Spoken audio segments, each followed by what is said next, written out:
नमस्कार, आपका स्वागत है। दोस्तों, हिंदू धर्म में मकर संक्रांति का महत्व सभी संक्रांतियों में सबसे अधिक माना जाता है। साल में कुल 12 संक्रांतियां होती है। सूर्य किसी भी राशि में प्रवेश करते हैं तो उसे संक्रांति कहा जाता है। जब सूर्य मकर राशि में प्रवेश करते हैं तो इसे मकर संक्रांति कहा जाता है। मकर संक्रांति के दिन सूर्य देव की उपासना करने से बहुत ही ज्यादा शुभ फल प्राप्त होते हैं। साल भर सूर्य देव की कृपा प्राप्त होती है और व्यक्ति के जीवन में बहुत ही महत्वपूर्ण बदलाव होते हैं। हर साल जनवरी के महीने में संक्रांति का त्योहार मनाया जाता है। मकर संक्रांति के दिन सूर्य देव मकर राशि में प्रवेश करते हैं। शनि देव मकर और कुंभ राशि के स्वामी है।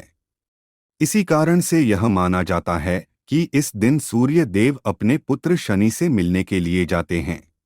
इस पिता पुत्र के मिलन को मकर संक्रांति के त्योहार के नाम से मनाया जाता है। शास्त्रों के अनुसार मकर संक्रांति के दिन सूर्य देव की पूजा के साथ ही वृक्षों की भी पूजा की जाती है। इस दिन वृक्षों को तोड़ना वर्जित होता है, इसीलिए भूल से भी इस दिन वृक्षों को नहीं तोड़ना चाहिए। लेकिन शास्त्रों के अनुसार अगर मकर संक्रांति के दिन आप कुछ शुभ वृक्षों को अपने घर पर लगाते हैं तो मां लक्ष्मी प्रसन्न होती है। सूर्य देव की कृपा पाने के लिए भी आप कुछ वृक्षों का रोपण अपने घर पर अवश्य करें। ये वृक्ष आपके घर की नकारात्मक ऊर्जा को नष्ट करके सकारात्मक ऊर्जा का संचार करते हैं, जिससे आपके घर में मां लक्ष्मी प्रवेश करती है और आपके धन से जुड़ी सभी समस्याएं निश्चित ही समाप्त हो जाएंगी। शास्त्रों में 10 ऐसे वृक्षों का वर्णन किया गया है जिनका रोपण मकर संक्रांति के दिन अपने घर पर अवश्य ही करना चाहिए। आप चाहे तो इनमें से किसी भी एक वृक्ष का रोपण कर सकते हैं, लेकिन अगर इन 10 वृक्षों का रोपण करेंगे तो कई गुना अधिक फल प्राप्त होगा। ये वृक्ष और पेड़ पौधे आपको बड़ी ही आसानी से प्राप्त हो जाएंगे। आपको बस इन्हें अपने घर के आंगन में अथवा गमले में लगाकर उन्हें जल चढ़ाना है और मां लक्ष्मी से प्रार्थना करनी है। आपके जीवन से हर प्रकार की धन से जुड़ी समस्या समाप्त हो जाती है। इस वर्ष मकर संक्रांति का त्योहार 15 जनवरी रविवार के दिन मनाया जाएगा। 15 जनवरी सुबह 7:15 से लेकर शाम 5:46 तक मकर संक्रांति के पुण्यकाल रहेगा। मकर संक्रांति का महापुण्यकाल सुबह 7:14 से 8:59 तक रहेगा।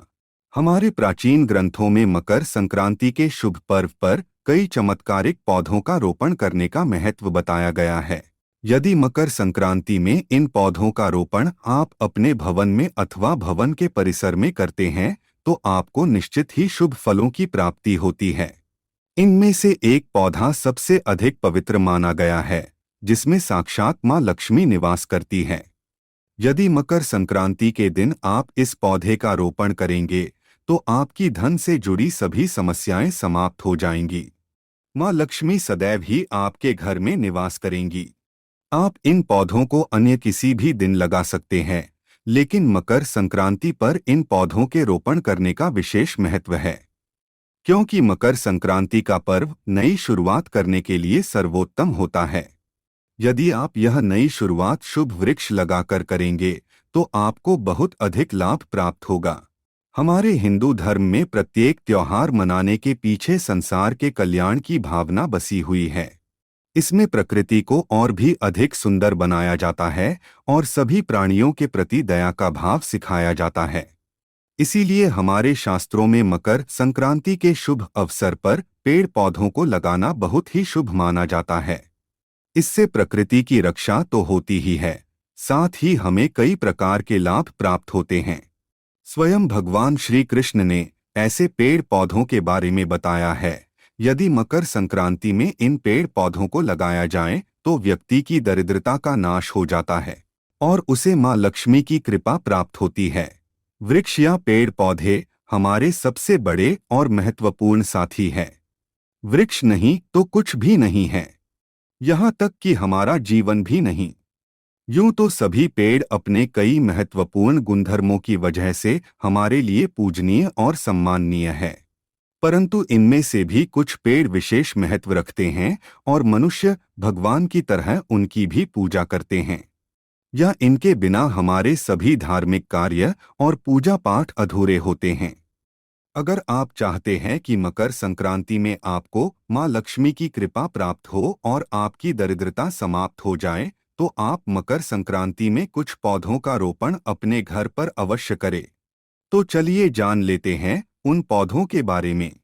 सबसे पहले नाम आता है तुलसी के पौधे का। आपने लगभग अधिकांश हिंदू घरों में इस पौधे को देखा होगा, और केवल देखा ही नहीं होगा बल्कि हिंदू धर्म में सबसे पवित्र माने जाने वाले इस पौधे की नियम से पूजा अर्चना भी देखी होगी। भगवान श्री कृष्ण को अति प्रिय मानी जाने वाली तुलसी का मकर संक्रांति में सबसे अधिक महत्व है। यदि मकर संक्रांति में आप तुलसी के पौधे का रोपण करेंगे तो मां लक्ष्मी आप पर बहुत अधिक प्रसन्न होंगी और आपको धन संपत्ति तथा ऐश्वर्य की प्राप्ति होगी। दूसरा है नीम का पौधा। दोस्तों, नीम का पौधा जितना चमत्कारिक है उतना ही ये औषधीय गुणों से परिपूर्ण है। मां लक्ष्मी को नीम के पत्ते अत्यंत प्रिय होते हैं। यदि आपकी किसी भूल से मां लक्ष्मी रुष्ट भी हो जाए तो नीम के पत्ते मां के क्रोध को शांत करते हैं। इसीलिए मकर संक्रांति के दिन आप अपने घर में नीम का पेड़ अवश्य लगाएं। नीम आपके घर से हर प्रकार की नकारात्मक शक्ति को दूर करता है और मां लक्ष्मी की विशेष कृपा आपको प्राप्त होती है। तीसरा है नींबू का पौधा। दोस्तों, मां लक्ष्मी की पूजा में नींबू का प्रयोग किया जाता है। मां को नींबू अर्पण करने से मां प्रसन्न होती है। नींबू हमारे घर की बुरी एवं नकारात्मक शक्तियों से रक्षा करता है। इसीलिए बुरी शक्तियों को भवन से दूर रखने के लिए घर के बाहर नींबू लटकाया जाता है। साथ ही नींबू का पौधा घर के बाहर लगाने से मां लक्ष्मी की बड़ी बहन अलक्ष्मी घर में प्रवेश नहीं करती है। आप मकर संक्रांति में अपने घर के आंगन में नींबू का पौधा अवश्य लगाएं। आपको मां लक्ष्मी की कृपा अवश्य प्राप्त होगी। चौथा है केले का पेड़। दोस्तों, केले के पेड़ में भगवान विष्णु का वास होता है। ये पौधा जिस घर में होता है उस घर में कभी अकाल मृत्यु नहीं होती है। मकर संक्रांति में अगर आप केले का पेड़ घर के सामने लगाते हैं तो मां लक्ष्मी आपसे बहुत प्रसन्न हो जाएगी। मां लक्ष्मी को केले के पत्ते में प्रसाद चढ़ाना चाहिए, इससे मां संतुष्ट होती है। जहां पर भगवान विष्णु का वास होता है वहां पर लक्ष्मी स्वयं चलकर आती है। इसीलिए मां लक्ष्मी की कृपा पाने के लिए आप मकर संक्रांति में अपने घर पर केले का पेड़ अवश्य लगाएं। पांचवा है हरश्रृंगार का पौधा। दोस्तों, हरश्रृंगार के पौधे को पारिजात भी कहा जाता है। इस पौधे की उत्पत्ति समुद्र मंथन के समय हुई थी और मां लक्ष्मी भी समुद्र मंथन से ही प्रकट हुई है। इसीलिए पारिजात के पौधे का बहुत अधिक महत्व है। यदि मकर संक्रांति में आप इस पौधे को अपने घर पर लगाते हैं तो आपको मां लक्ष्मी की विशेष कृपा प्राप्त होगी। छठा है पीपल का पौधा। हिंदू धर्म में पीपल का पेड़ भी बहुत पूजनीय माना गया है। वेद पुराणों में और यहाँ तक कि गीता में भी भगवान श्री कृष्ण ने पीपल के पेड़ का उल्लेख किया है और इसकी महत्ता को समझाया है। तुलसी के पौधे की तरह ही भारतीय संस्कृति में पीपल को भी सर्वश्रेष्ठ स्थान दिया गया है। पीपल के पेड़ के भी कई औषधीय गुण होते हैं। संस्कृत में इसका नाम अश्वत्थ है और ऋग्वेद और अन्य उपनिषदों में पीपल के पेड़ का इसी नाम से उल्लेख किया गया है। भारत में आज भी कई जातियों में पीपल के पेड़ पर धागा बांधने और परिक्रमा करके पूजा करने की परंपरा है, क्योंकि यहाँ पर यह मान्यता है कि पीपल के पेड़ में 33 कोटि देवी देवताओं का वास होता है। इसीलिए खासकर मकर संक्रांति में पीपल की पूजा का विधान है।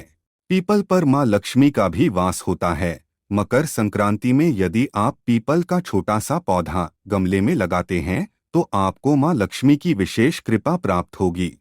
सातवां है आम का पेड़।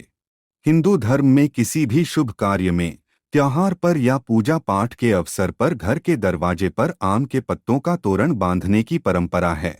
भगवान के समक्ष रखे कलश में भी आम के पत्ते लगाए जाते हैं।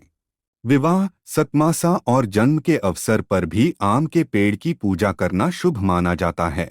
मां लक्ष्मी को आम का फल अत्यंत प्रिय है, यदि इस वृक्ष को मकर संक्रांति में आप अपने आंगन में लगाते हैं तो निश्चित ही आपके घर में मां लक्ष्मी का वास होगा। 8वां है नारियल का पेड़, जिसे श्रीफल भी कहा जाता है।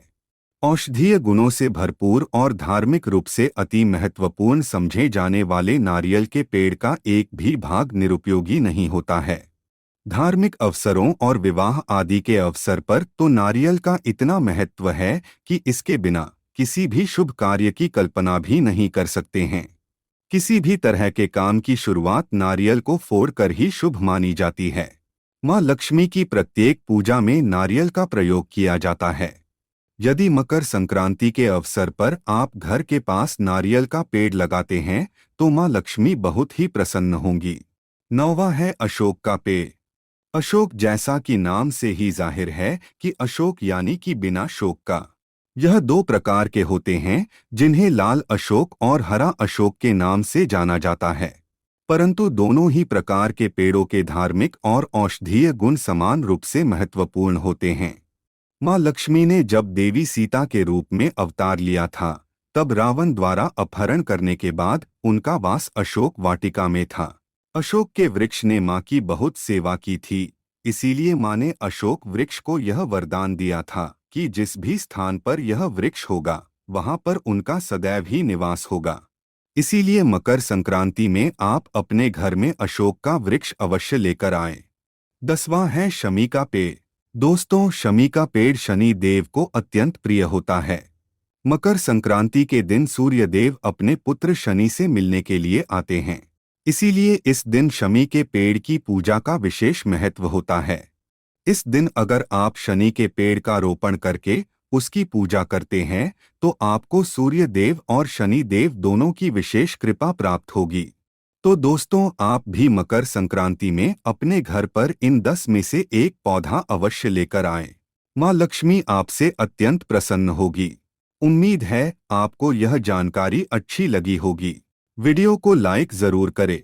कमेंट में जय श्री कृष्ण और जय मां लक्ष्मी अवश्य लिखें। साथ ही चैनल को सब्सक्राइब जरूर करें। आप सभी का धन्यवाद।